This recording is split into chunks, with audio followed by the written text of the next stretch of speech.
భారత రాజ్యాంగంలోని ఆర్టికల్ 45 బాలల విద్య మరియు సంరక్షణకు సంబంధించిన అత్యంత ముఖ్యమైన ఆదేశిక సూత్రం.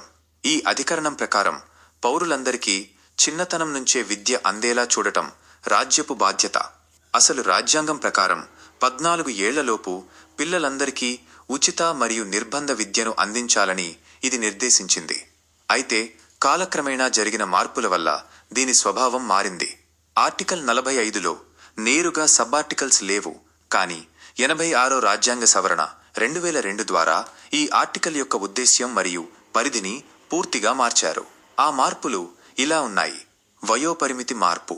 అంతకుముందు 14 ఏళ్ల వరకు ఉన్న వయోపరిమితిని మార్చి 6 ఏళ్ల లోపు పిల్లలకు early childhood care and education (ECCE) పూర్వ ప్రాథమిక విద్య మరియు సంరక్షణను అందించాలని ఈ ఆర్టికల్ను సవరించారు.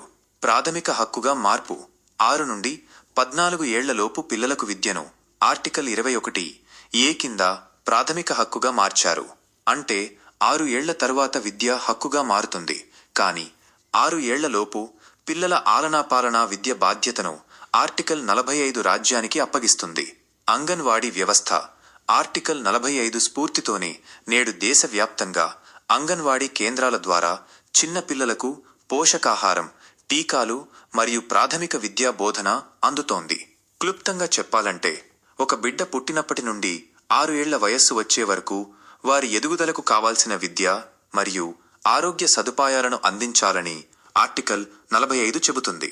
ఇది దేశ భవిష్యత్తు తరాలను ఆరోగ్యంగా, విజ్ఞానవంతులుగా తీర్చిదిద్దడానికి పునాది వంటిది.